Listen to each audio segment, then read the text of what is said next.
Olá, meu nome é Gabriel, sou estudante do IFTM da turma TAI 1. No vídeo de hoje vou falar sobre um tema muito importante para quem estuda os solos, agricultura ou quer ter uma produtividade de forma sustentável: as práticas edáficas e práticas vegetativas. Você pode até estar perguntando, mas o que é isso? É de comer? Como que faz? Para que serve? E quais são os tipos? Calma, que hoje eu respondo tudo bem explicado e com exemplos práticos.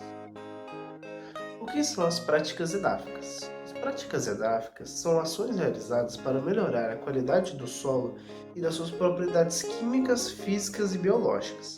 Além disso, essas práticas também ajudam a proteger o solo contra a erosão, melhorar sua fertilidade, aumentar a retenção de água e garantir melhores condições para o desenvolvimento das plantas.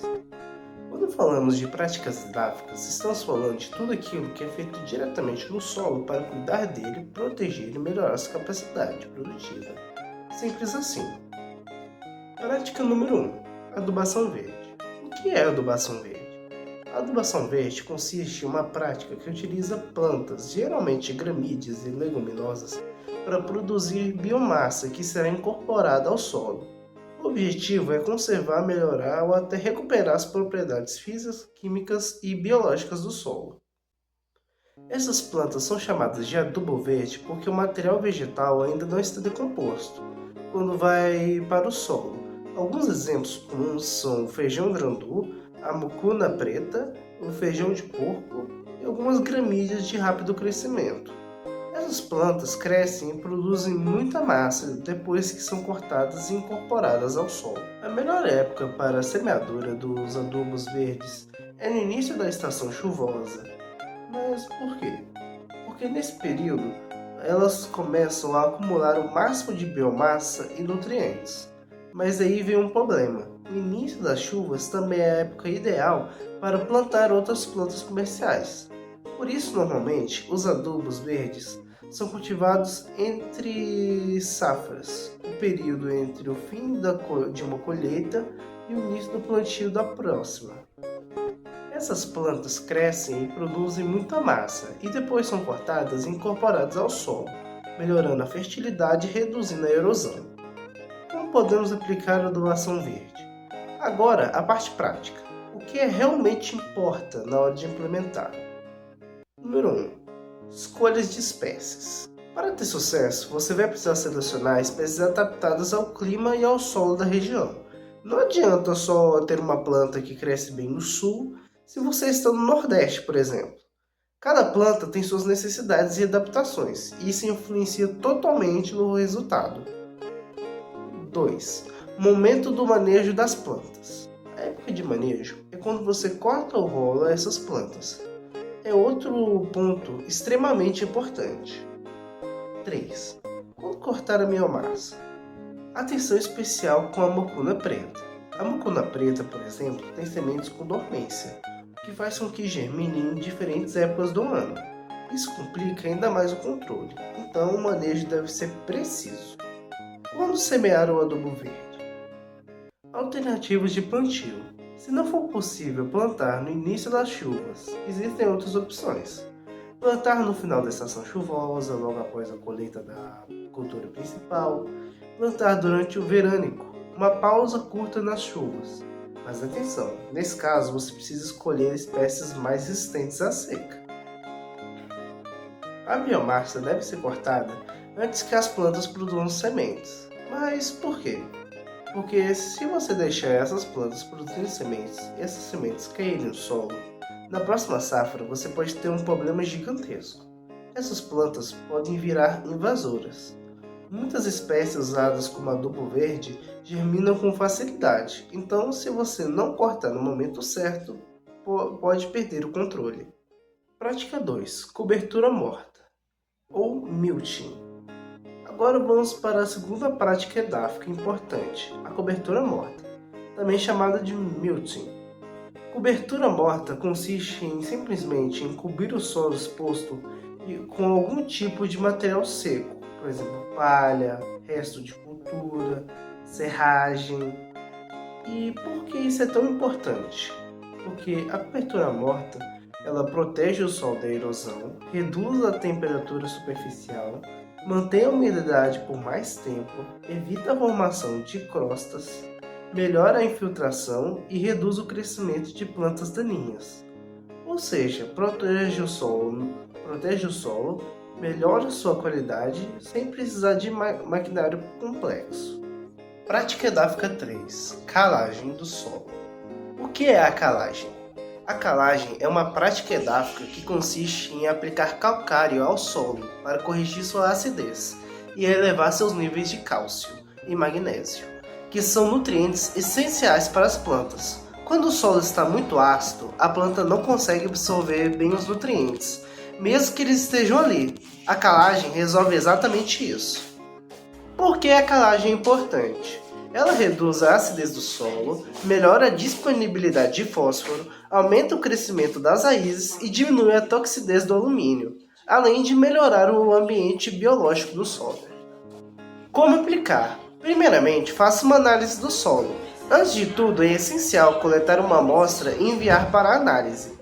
É ela que indica a quantidade correta de calcário a ser aplicada.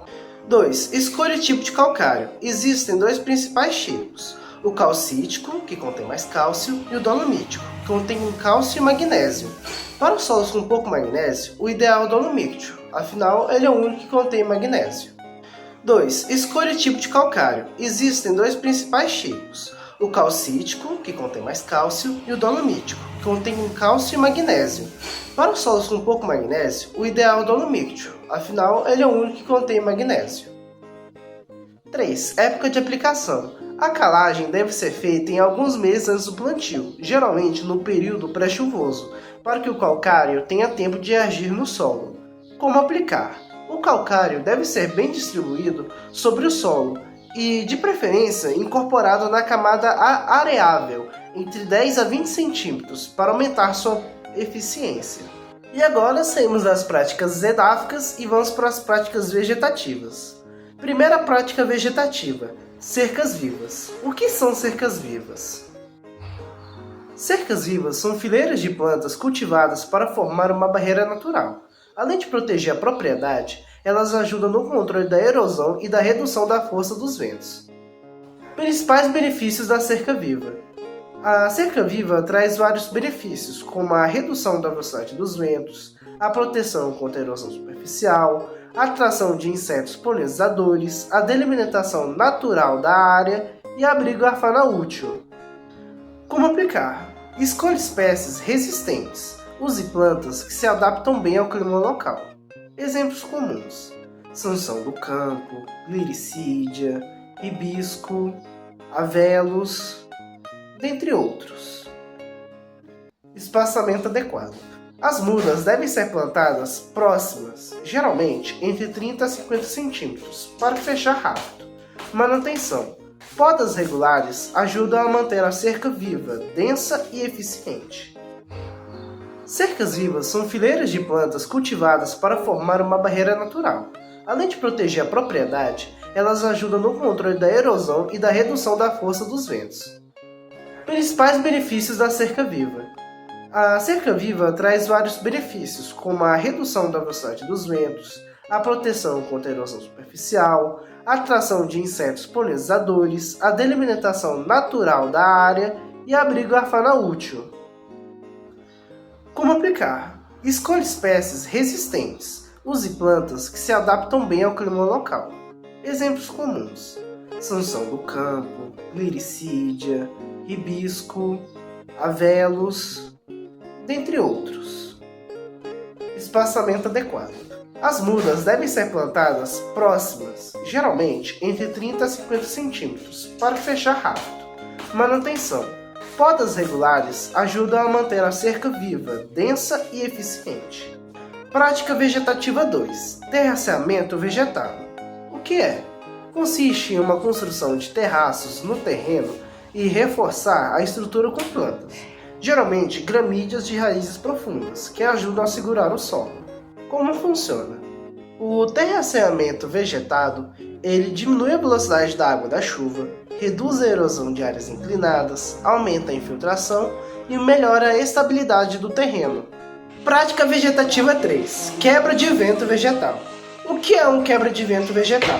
É uma barreira formada por árvores ou arbustos plantados estrategicamente para reduzir a intensidade dos ventos que atingem a lavoura. Benefícios da quebra de vento vegetal. Ela diminui a evaporação, protege culturas sensíveis, reduz o tombamento de plantas, melhora o microclima local, diminui a erosão e pode fornecer sombra, madeira e biomassa. Como aplicar? Escolha a posição correta. O quebra-vento deve ser instalado perpendicular à direção predominante dos ventos. Segundamente, escolha espécies recomendadas, como a casuarina, a unim, grilicídia, eucalipto em sistemas controlados e a leucena. Terceiramente, faça fileiras de plantio. Pode ser de 1 a 5 linhas, dependendo do tamanho da área e da força do vento. Mas nunca se esqueça de fazer a manutenção. Podas verticais e laterais ajudam a manter a passagem parcial dos ventos, o que evita a turbulência. E por último, exemplos práticos. Como eu vou seguir pela ordem, eu vou começar pela adubação verde. Um exemplo prático da adubação verde seria um produtor que plantou milho e depois da colheita deixou a área parada por alguns meses. Para evitar o solo exposto, ele plantou a mucuna preta entre a safra. A mucuna preta cresce rápido e cobre toda a área, melhora a fertilidade e depois é cortada antes de soltar as sementes. O solo ficará depois disso muito mais rico e protegido para uma próxima safra. Segundamente, temos a cobertura morta. Um exemplo prático da cobertura morta seria um agricultor que cultiva hortaliças como alface e a couve e espalha palhada de capim seco entre as linhas de plantio. Com isso, o solo fica protegido do sol, mantém mais a umidade, reduz as plantas daninhas e diminui a erosão. Daí vem a terceira, que é a calagem. Um exemplo prático seria um agricultor, após fazer a análise do solo, perceber que o pH está muito baixo, ou seja, o solo está ácido, e a cultura de feijão está se desenvolvendo mal. Daí, ele aplica o cardomilítico alguns meses antes do plantio e incorporar ao solo. No ciclo seguinte, o feijão cresce muito mais forte, com raízes maiores e com melhor aproveitamento de nutrientes. O quarto exemplo prático seria das cercas vivas.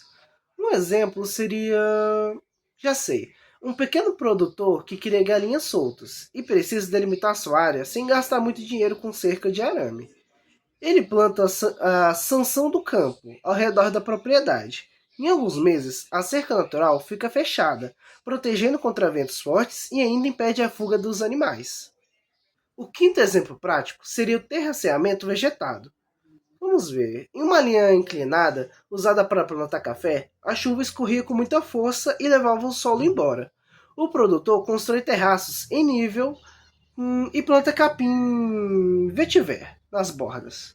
O vetiver cria um sistema radicular profundo, que cria o solo e impede a erosão. Depois disso, a água infiltra melhor e a área se estabiliza. E o último exemplo prático seria a quebra de vento vegetal. Vamos ver, um agricultor que cultiva hortaliças sensíveis, como o alface e a rúcula, percebe que os ventos fortes rasgam as folhas e aumentam a evaporação. Ele planta glicídias em 2 linhas, perpendicular ao vento predominante. Após crescer, essa barreira reduz a velocidade do vento, protegendo as plantas e melhorando a produtividade. Esse foi meu vídeo, Dudu. Até mais!